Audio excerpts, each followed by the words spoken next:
Where do you see yourself? Where do you see yourself in 10 years? Where do you see yourself in 5 years? Where do you see yourself in a year? This might seem like a very simple question to ask, something you might ask yourself often. I hope you do.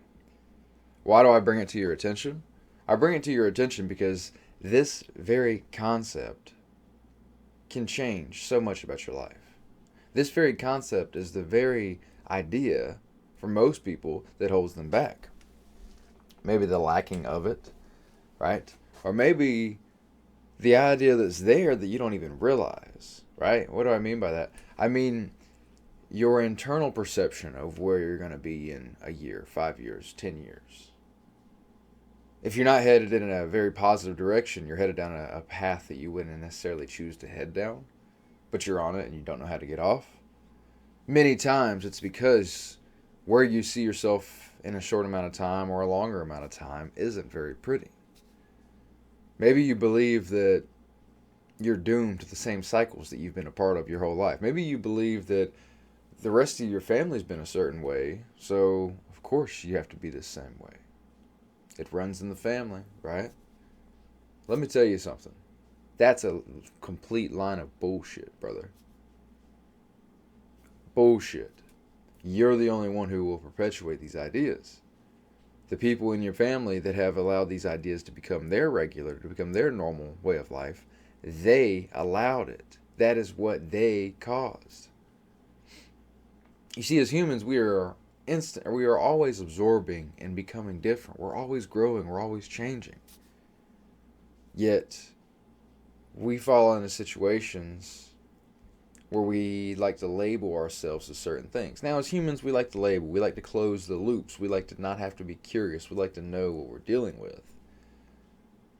But there's also the point of life being, a big part of life being that there's meant to be mystery. There's meant to be an unknown part of it.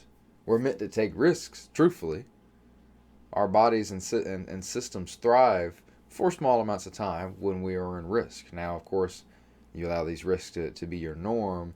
Chronic stress can build up. Chronic stress is terrible for you. In fact, one of the biggest things that kills people is chronic stress. So I don't mean just go into stress and stay in it. But I mean, how are you reacting to it? How are you reacting to it, and how are you choosing to go about your life? Are you allowing labels and generalizations to control your life? Because many people are. Again, it's just in the family. It's just how it goes. It's just how we all are. No, you are your own being. You can be any way you want to be. Let me say that again. You are your own being. You can be any way you want to be. But you've got to break out of the circles that are harming you the most. You have to make it easier for yourself to be different. Right? If it runs in the family, maybe you need, if something runs in the family that you don't love or you actually hate what it's doing to you, your loved ones, the world itself, if you don't like the impact, get away from the family. Get away from those people. I talked about it before. Your friends are not always your allies. Your family is not always your allies. Love your family. You can't change your family, but you can change your surroundings. Why would you change your surroundings and get away from your family? Well, because sometimes our family has issues that we don't want to have in our life. Many times, in fact. And so we can try and help. We can send love. We can do these different things to try and help these people because we love them. But if we go down on the sinking ship with them, that doesn't help anybody. That doesn't help anybody. Let me say it again. That doesn't help anybody. That is actually falling in line with the devil. Exactly what the devil wants. No religion there. Just seriously, think about it.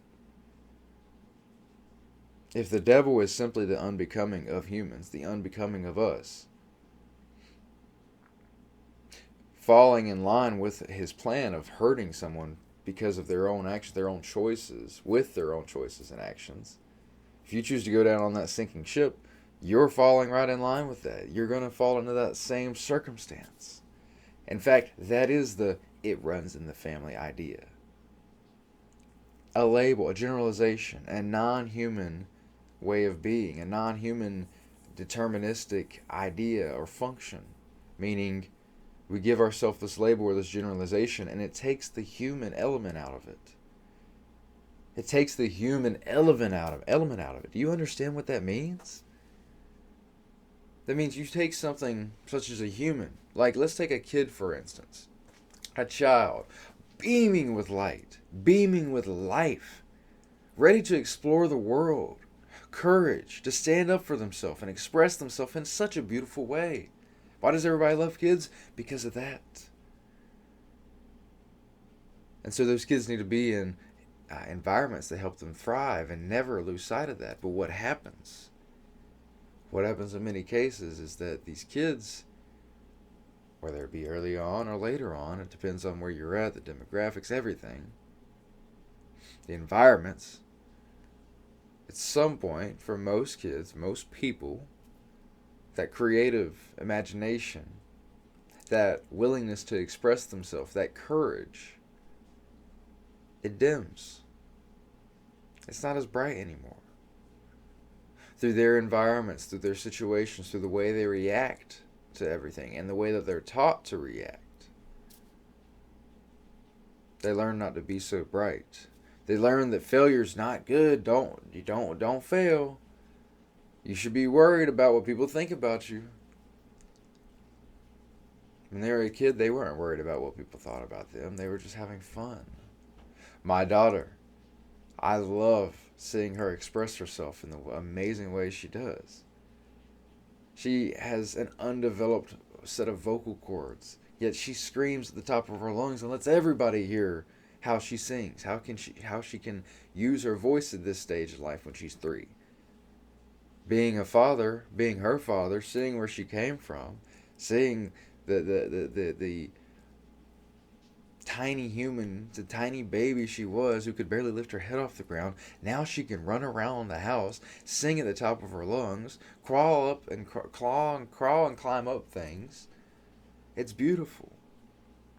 Inevitably, what happens? Well, she gets hurt sometimes. She just slipped out of a chair yesterday while she was helping me cook. It hurt. It hurt for some time. But it's okay. I didn't scold her. I didn't get on her. I said, we got to be careful. And I was there for her. I gave her love. My point in telling you this is that we teach the goodness and the greatness out of kids in many situations. Whether it be because we want them to be safe, whether it be because we feel some sort of moral duty to keep them from being in danger. Right? Of course we feel these things. Right? There's nothing wrong with feeling these things, but how far do we let it go? Are we allowing them to develop their own sense of self within, or while us we keep them safe in the ways we can? Because ultimately we're not going to be here forever. One day I'll be dead and gone, and my daughter will be left to the world to fend for herself. And so it is my job to not only keep her safe and happy and healthy while I'm here and while she is under my dominion, under me and my wife's dominion, or whatever you want to call it, parenthood. It is also our job to help make her as independent as possible. It is our job to help her show up in ways that will allow her to continue growing in every way in her life. It is our job to do that. To not only keep safe, but to help make sure that she knows how to keep herself safe when we're gone. You see, because if I cripple her by not allowing her to be all that she can be, because of my own insecurities, because of my own scared ways of being in the world, meaning I don't want her to go and express herself on a stage somewhere or something like that. That's selfish of me, and it only hurts her, and that's not being the best parent I can be.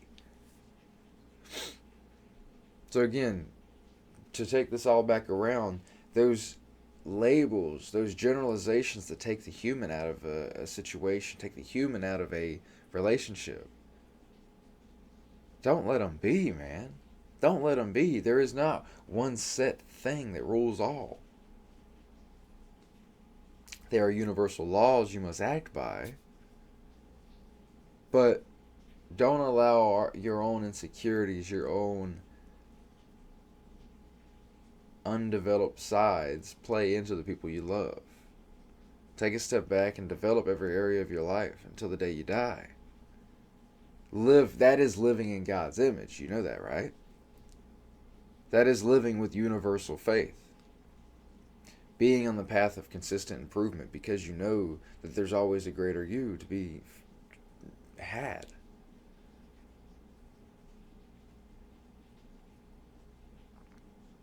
Love others. Love yourself. Develop true love. True love, true appreciation, true gratitude. Break those generalized labels that only hurt. Love yourself. Love the world. I love you guys. Have an amazing day.